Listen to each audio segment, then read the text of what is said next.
శ్రీమాత్రే నమః. రేపు బుధవారం నాడు అక్షయ తృతీయ. అది విశేషమైన ఫలితం. ఎందుకంటే బుధవారము, రోహిణి నక్షత్రము, తృతీయ ఈ మూడు వచ్చే కలిసి, కాబట్టి విశేషమైన ఫలితం.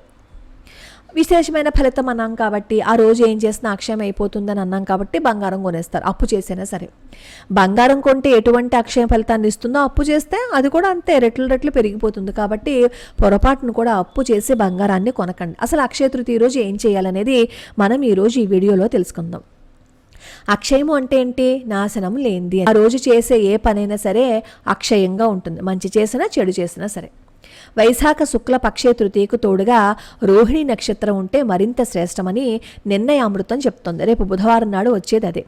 అలాగే అక్షయ తృతీయ రోజే త్రేతాయుగం, అంటే యుగానికి ఆరంభం. ఆ రోజే ఉగాది అని కూడా చెప్తూ ఉంటారు. అక్షయ తృతీయగా వైశాఖ మాసంలో వచ్చే ఈ రోజు వైదిక కాలమానము, ఖగోళ శాస్త్రము, జ్యోతిష శాస్త్రాలను అనుసరించి సూర్యచంద్రులు శక్తివంతమైన స్థానాల్లో ఉండి ప్రకాశవంతంగా వెలిగిపోతారు అని చెప్తుంది. అలాగే సూర్యుని జీవానికి, చంద్రుణ్ణేమో మేధస్సుకి అధిదేవతగా భావించే హిందూ సంప్రదాయం కదా. హిందూ సంప్రదాయం ప్రకృతి రమణీయతతో ముడిపడి ఉంది. ప్రకృతి రమణీయతతో పాటు సూర్యుడికి నమస్కరించే విధానమే అక్షయ తృతీయ. నిజంగా మనకి ఏదైనా లోటుపాట్లుంటే ప్రతిరోజు పొద్దున్నే లేచి స్నానం చేసేసి సూర్యుడు ఎదురుగుండా ఉండి కొంగు జాపి నాకు ఇది లేదు, నాకు ఇది సమర్పణ చెయ్యి అని చెప్పి రోజు అడుగుతుంటే సూర్యభగవానుడు ఇచ్చేస్తాడు. ప్రత్యక్ష దైవం సూర్యభగవానుడు. ప్రతిరోజు ఎవరైతే సూర్యుడికి నమస్కారం చేస్తారో వాళ్ళ జీవితం చాలా అద్భుతంగా ఉంటుంది. అయితే ఆ రోజు ఎవరైతే దానం ఇస్తారో అక్షయ తృతీయ రోజు వాళ్ళ సంపదలు అక్షయమవుతాయి అని చెప్పి భవిష్యోత్తర పురాణం మనకి తెలియజేస్తోంది.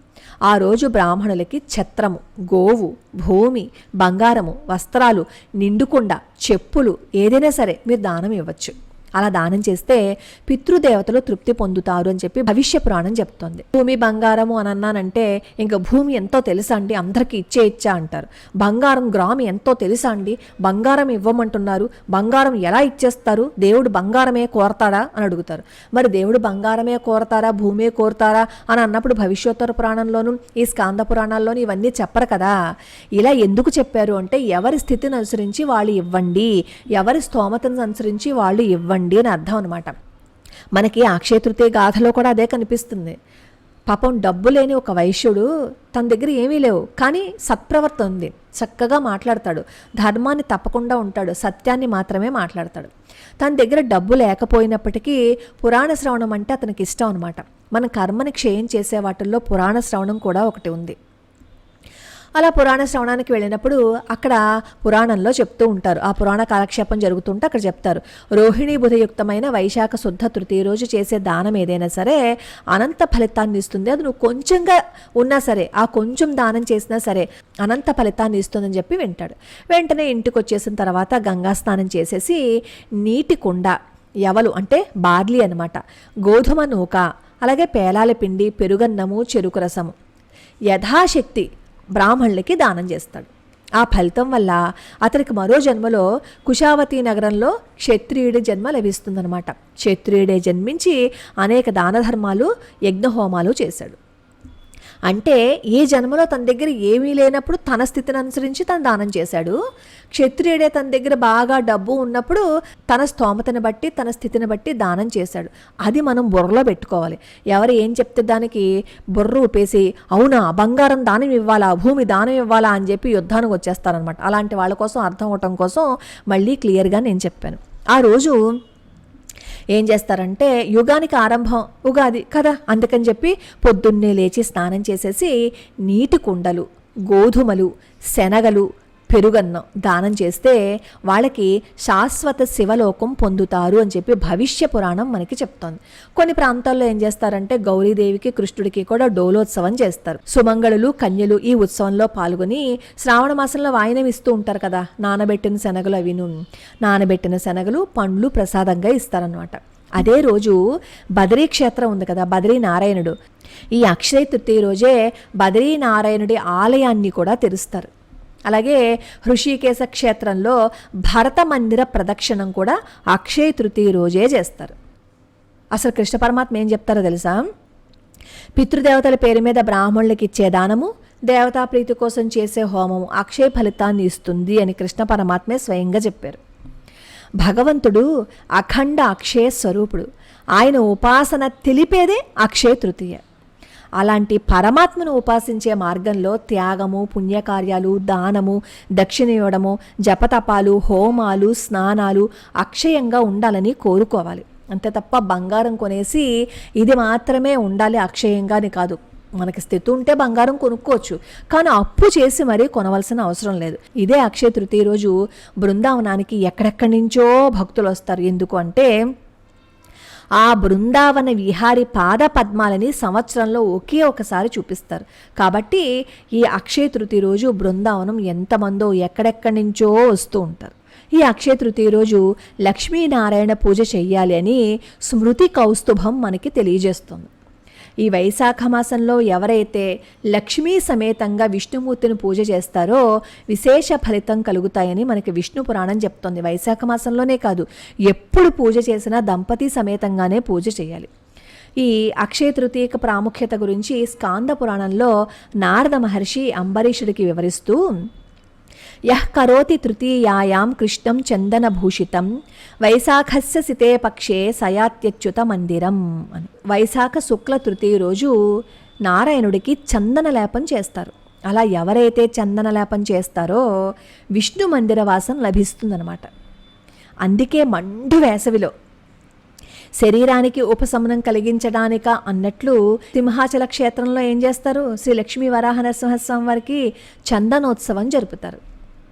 సహస్ర ఘటాలతో స్వామివారికి అభిషేకం చేసి నైవేద్యంగా ఎన్నో ఫలాలని ఆరగింపు చేసి రాత్రికి 3 మణుగుల చందనాన్ని సమర్పణ చేస్తారు. ఎన్నో వందల ఏళ్ల నుంచి ఈ సంప్రదాయం అలా వస్తూనే ఉంది. బయట ఎంత ఎండగా ఉండనివ్వండి, ఈ దేవాలయంలో మాత్రం ఎంతో చల్లగా ఉంటుంది. ఎంత చల్లగా ఉంటుందో మనం చెప్పలేం. అలాగే అరుణాచల క్షేత్రంలో కూడా అంతే, అగ్నిలింగం కదా, బయట ఎంత చల్లగా ఉన్నా లోపల మాత్రం మనకు ఆ వేడి తెలుస్తూ ఉంటుందన్నమాట. భగవంతుడు ఉన్నాడు అనడానికి కొన్ని క్షేత్ర మాహాత్యాలు ఉన్నాయి. ఆ క్షేత్ర మాహాత్యాలని మనం కొట్టిపారేసి మూఢనమ్మకాలని బయటికి తెస్తున్నారా, హిందువులని మూర్ఖులుగా తయారు చేస్తున్నారా అనే మూర్ఖులు ఎక్కువైపోయారనమాట. ఈ అక్షయ తృతీయ రోజు చందనపు ఒలుపు అనమాట. చందనాన్ని తొలగిస్తారు.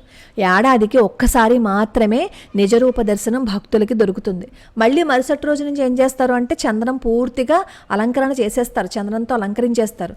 ఆ తీసేసిన చందనాన్ని ఏం చేస్తారంటే భక్తులకి ప్రసాదంగా ఇస్తారనమాట. అలాగే అక్షయ తృతీయ రోజున గంగా స్నానము, గంగా పూజ విశేష ఫలితం కలిగిస్తుందని విష్ణు ధర్మోత్తర పురాణం మనకి చెప్తుంది. అలాగే కుమారస్వామి గంగా నదితో చెప్తారు, వైశాఖ శుక్ల తృతీయ రోజు నువ్వు మనుష్యలోకంలో అవతరించావు కాబట్టి ఆ రోజు నువ్వు పూజింపబడతావు అని. అంటే ఆ రోజు మాత్రమే అని కాదు, ఆ రోజు పూజ చేస్తే ఇంకా విశేషమైన ఫలితం ఉంటుంది అని.